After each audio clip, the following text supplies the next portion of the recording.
Welcome to One Breath Wisdom, the podcast for therapists, healers, and soul-led space holders, ready to lead from wholeness, not burnout. I am Lisa McNett, founder of One Breath Institute and co-creator of the One Breath Method.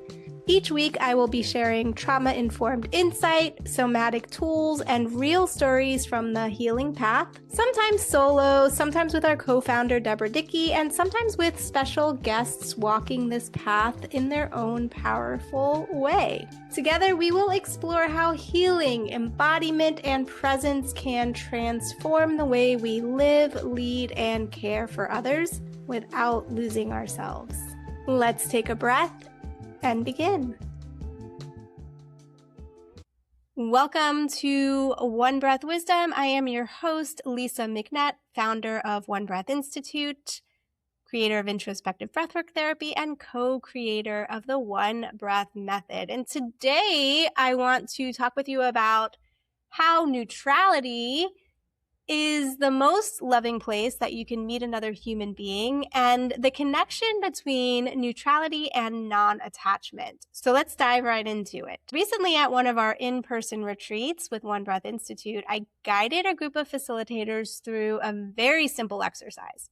I had two people sitting across from each other in silence, and one had their eyes closed. That was the receiver. The receiver did not know what they were going to receive. And the giver, I asked to hold different internal states while sitting with their partner and to do a little projection of that internal state toward them. So one of those internal states was a heavier emotional state, aggression or sadness or anger. And another of those internal states was love. And I invited them to project and to send that love to the person in front of them. And the third one was to drop into a completely neutral space. In neutrality, we have no agenda, no emotional projection, no intention to change the other person, no conditions, just presence. And every single time we do this exercise, something surprising happens. It is consistent that neutral feels the best. Even lighter than love, and in some cases, love felt equally as heavy as the negative emotions. I do this activity to provide an experience that opens up a much deeper conversation about neutrality, non-attachment, and what it actually means to hold space for another human being. In the work that we teach at One Breath Institute, one of the most important capacities that we train facilitators to develop is the ability to come into neutral, to hold space from neutrality. Neutrality is actually love. Neutral is the place where the practitioner has no agenda for the client. There is no need to fix them. We already experience them as whole and complete and having everything that they need within themselves.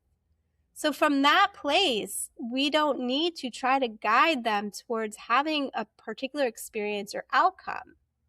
Simply to be present, to witness, to hold space. And when we are truly in neutral, the client is no longer responding to our agenda. That is unconscious. We are unconsciously bringing an agenda without being aware of it. I'm going to talk about that.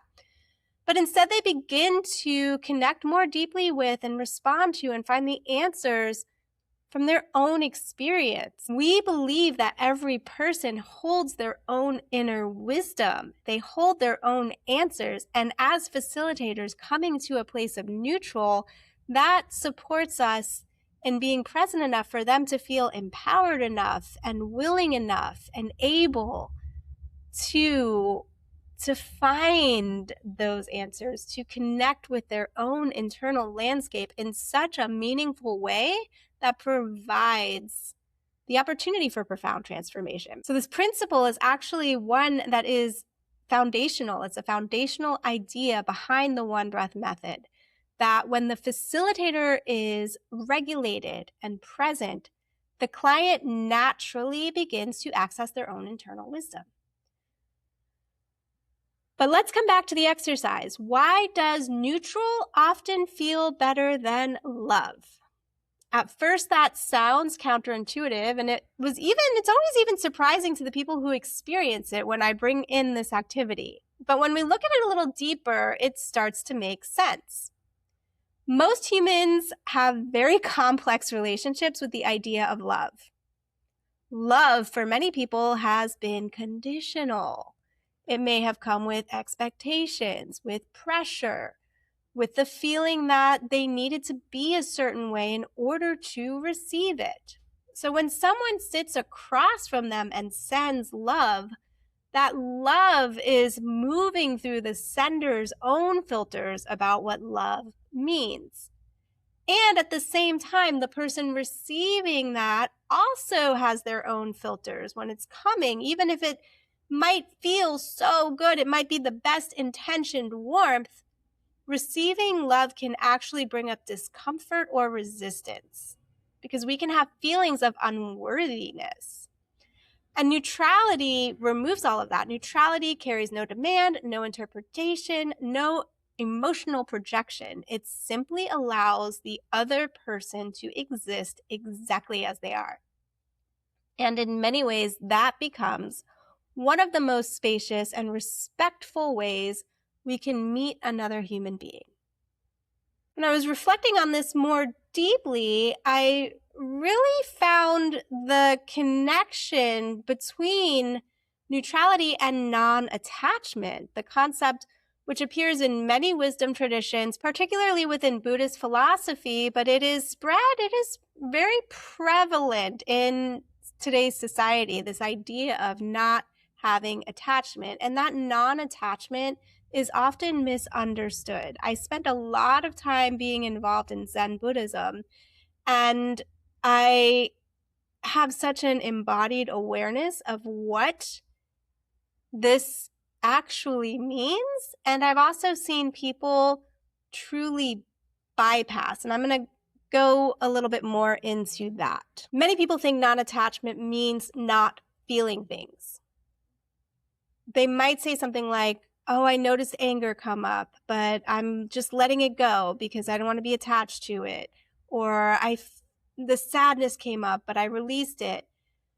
But very often what's happening in those moments is suppression. The emotion hasn't truly been felt. It hasn't moved through the body. It has simply been pushed aside or ignored. True non-attachment does not mean bypassing our emotions. It means allowing them to fully be felt and experienced and present without clinging to them. Feeling them, letting them move, and allowing them to pass. I have experienced this firsthand, being in meditation and having so much intensity of emotion come up, and I'm crying and I can't stop crying, and then 10 minutes later I'm laughing, and so many different things can shift through and move. Emotion, when it is felt, it has the opportunity. It is oftentimes coming from some place that is stuck. I'm going to call it right now an energy cyst in the body of some place where there's emotion that is stuck. And when we're in a meditation, we might feel a little oof of like, oh, I'm mad at my dad, or like a little memory of something that happened. What I've seen and what I see happen is people have experiences where they get into meditation, but they don't really get into meditation. They don't have a deeper embodied experience of what this means to connect with and allow the emotions to come up. I've seen it where somebody will be like, oh, they will have a memory of like being mad at their dad, right? And that memory just starts to come up and they're like, oh, I'm mad at my dad. Okay, now I let that go.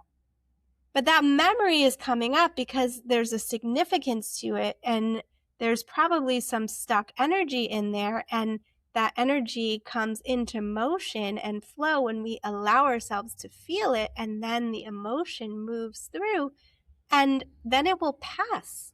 and then it will pass, and then you come to feeling a different way, and that memory likely won't need to come up again. So back to this concept of neutrality and non-attachment. This is especially important for therapists, facilitators, and anyone who is holding space for others. If we are carrying unprocessed emotions, unprocessed stress, grief, anger, or tension in our own bodies, and we don't recognize that, or we try to suppress those things in the name of non-attachment or just lack of awareness, they do not disappear. They remain present in our nervous system, and people feel it. Clients feel that. This is why doing our own internal inner work is not optional in this field. When we allow our emotions to move honestly through us, we naturally return to balance. And from that place, we now can enter neutral. Neutrality is not cold. It's not distant. It is not disengaged. It is actually one of the most loving places we can meet someone, because we are no longer trying to change them. We are able to hold them with the belief that they have everything they need within them. We're not trying to fix them. We're not imposing our interpretation of what they should feel or where they should go. We are simply present. And from that place of presence, people begin to access something incredibly important: their own capacity, their own regulation, their own inner wisdom. Let's take a breath.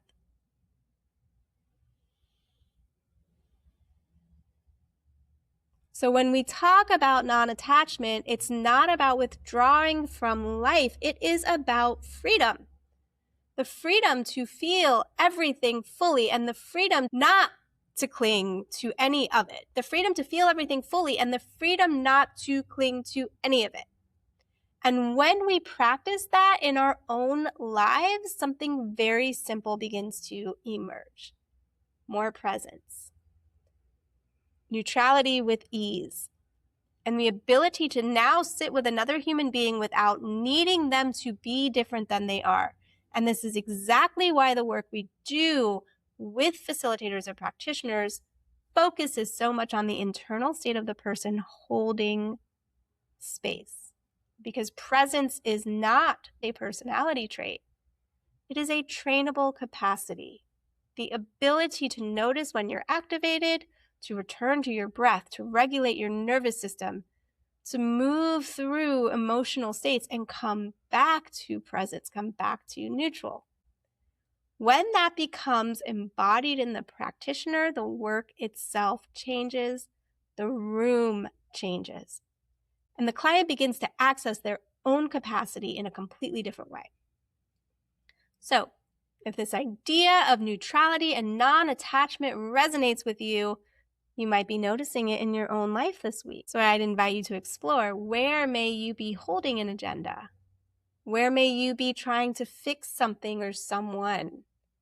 And what might happen or be possible if you simply return to presence instead?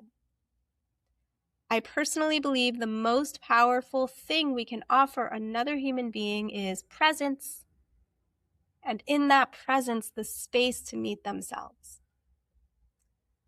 Thank you so much. If you liked this episode, hit like, share it with a friend, and make sure to subscribe.